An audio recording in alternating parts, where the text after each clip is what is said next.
देश में बढ़ती गेहूं की कीमतों के बीच केंद्र सरकार ने एक बड़ा फैसला लिया है। भारत सरकार ने तत्काल प्रभाव से गेहूं की निर्यात पर रोक लगा दी है, यानी कि बैन कर दिया है देश से बाहर जाने के लिए। और इस संबंध में भारत सरकार ने एक अधिसूचना के मुताबिक घोषणा में पहले या उस दिन तक शिपमेंट के लिए क्रेडिट ऑफ लेटर भी जारी कर दिया है। महंगाई में आई उछाल के कारण सरकार ने यह फैसला लिया है। भारत में 13 मई को तत्काल प्रभाव से सभी प्रकार के गेहूं, हाई प्रोटीन से लेकर सामान्य नरम रोटियों के लिए इस्तेमाल होने वाले सभी गेहूं के निर्यात को फ्री से प्रोहिबिट श्रेणी में डाल दिया गया है। यानी कि आपको बताते चले कि अब जो गेहूं है वो विदेशों में नहीं जाएगा, इस पर रोक लगा दी गई है। अगर 14 अप्रैल की बात करें, इस दौरान अगर अप्रैल की बात की जाए 2022 की, तो हमारे देश से करीब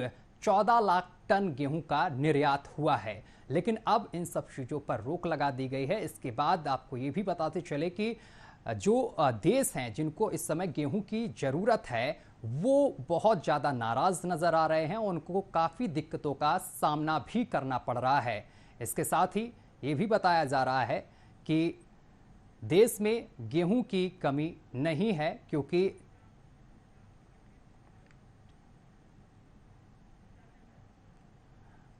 और अक्षांश पंडित हमारे साथ जुड़ गए हैं जो नेता किसान हैं। सर, बहुत बहुत स्वागत है आपका न्यूज़ वॉच इंडिया में। अक्षांश जी, आवाज पहुंच रही है आप तक? हाँ, बिल्कुल मुझे आपकी आवाज आ रही है। अक्षांश जी, जिस तरीके से गेहूं के निर्यात पर रोक लगा दी गई है, विदेशों में अब गेहूं नहीं जाएगा देश से, इसको लेकर आप किस तरीके से इस सरकार के फैसले को देखते हैं? देखिए, अगर कोई भी बात हम लोगों के द्वारा आज किसी प्रकार की सकारात्मक टिप्पणी अगर की जाएगी और कोई भी विषय पर अगर चर्चा की जाएगी और कोई भी विषय अगर रखा जाएगा तो आज यही बात आएगी कि आज फिर से देखिए भारतीय किसान यूनियन विरोध करने लगा। लेकिन समय पर जब भी सरकार के द्वारा किसानों के हित में जब भी फैसले लिए गए, भारतीय किसान यूनियन का कार्यकर्ता आवाज उठाने का काम किया है। आज ये जो फैसला भारत सरकार के द्वारा लिया गया है जी, ये वही फैसला है जो आंदोलन से संबंधित मामला फिर से आ गया।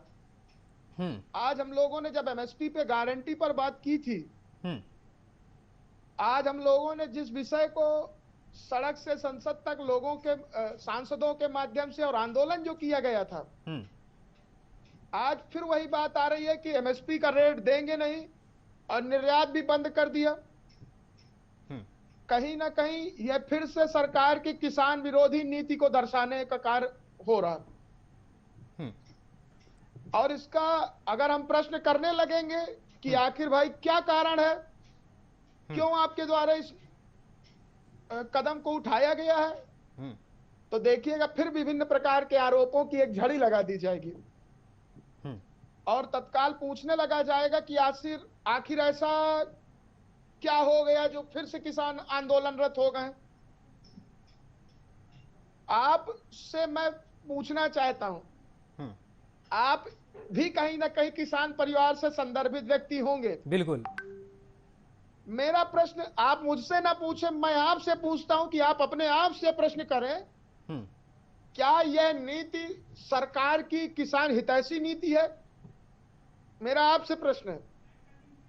नहीं सर, हम तो आपसे प्रश्न कर रहे हैं। जो आपसे मैं जानना चाह रहा हूं, आप किसान नेता हैं, आपको सरकार से सवाल करना चाहिए। आप कह रहे हैं कि हम सरकार से सवाल ही नहीं करेंगे। जब तक आप सरकार के कान तक आवाज नहीं पहुंचाएंगे, समस्या नहीं लेकर जाएंगे, तब तक सरकार हल कैसे करेगी? मैं आपसे जानना चाह रहा हूं कि सरकार ने जिस तरीके का फैसला लिया है, जबकि देश दूसरे नंबर पर आता है गेहूं उत्पादन में, और ऐसी स्थिति पर यह फैसला लिया गया कि देश से गेहूं बाहर नहीं जाएगा। मैं आपसे जानना चाहता हूं कि यह सरकार का फैसला कैसा है? क्या हितैषी है, किसान हितैषी है? क्योंकि सरकार बोलती है कि सरकार किसान हितैषी है, किसान के पक्ष में काम करती है, किसानों की आय दोगुनी करती है। तो मैं आपसे जानना चाह रहा हूं कि किसानों को कितना फायदा इससे हो रहा है? ये सीधे ये कदम किसानों की आर्थिक स्थिति को, किसानों की विकास की स्थिति को और किसानों का जो सर्वांगीण विकास किसी दूसरे माध्यमों से हो रहा था, उसको सीधे रोक देने वाला कदम है ये। और आप इस चीज को मान लीजिएगा, अगर जैसे कि हम लोगों ने कहा था कि तीनों कानूनों की वापसी जब तक नहीं होगी तब तक आंदोलन होगा, और आपने देखा था कि 24 घंटे के अंदर पूरा देश का किसान आंदोलन के लिए वहां दिल्ली की सीमाओं में पहुंच गया था, और सरकार ने आपकी बात भी मान ली थी। और आप कह रहे हैं कि सरकार बात नहीं मानेगी। आपकी सरकार ने बात मानी, तीनों कृषि कानून वापस लिए, और आप अभी भी किसान पर, आप अभी भी सरकार पर ब्लेम करते हुए नजर आ रहे हैं कि सरकार हमारी बात नहीं मानेगी, हमारे अगेंस्ट खड़ी हो जाएगी। आपने देखा है ना कि कितनी ढेर सारी मौतों के बाद सरकार की कान में जू रेंगी थी।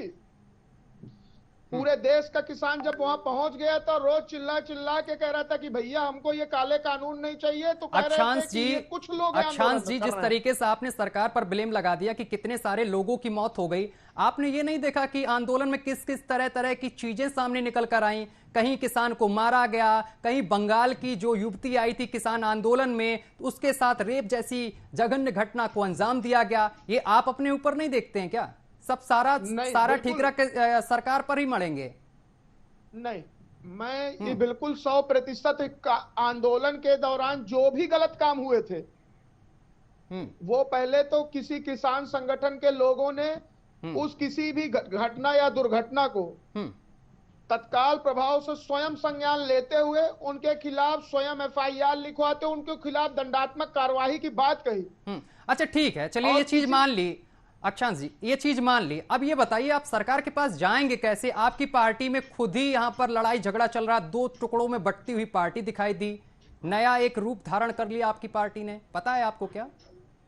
देखिए, मैं एक चीज बता दूं आपको, किसी व्यक्ति का व्यक्ति से विरोध होना हो सकता है, मैं नहीं कहता, इस पे किसी प्रकार की टिप्पणी नहीं करता हूं, लेकिन जब भी किसानों के मुद्दों पर, किसान हितैषी विषयों पर बात आएगी, व्यक्ति का व्यक्ति से विरोध कहां है? आपके दोनों बड़े नेताओं को निकाल दिया गया, राकेश टिकैत और नरेश टिकैत को आरोप भी क्या लगाए गए हैं कि राजनीति में इनका रुख ज्यादा रहता है, इस तरीके के आरोप लगाए गए।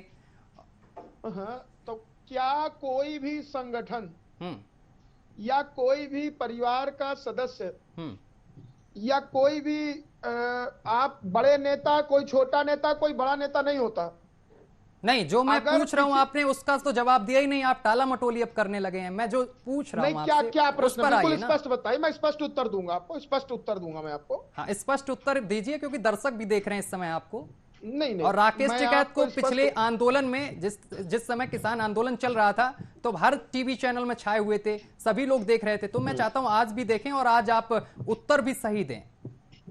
मैं आपको बिल्कुल स्पष्ट बता देना चाहता हूं, चाहे वो राकेश टिकैत हो, चाहे वो अक्षांश पंडित हो, चाहे वो कोई भी व्यक्ति हो, संयुक्त किसान मोर्चा, कोई भी एक ऐसा व्यक्ति हो जो भी किसान आंदोलन के मुद्दों को लेकर के बात करेगा, बात रखेगा, उस विषय में संयुक्त किसान मोर्चा बिल्कुल ध्यान आकृष्ट करेगा और उनके साथ रहेगा।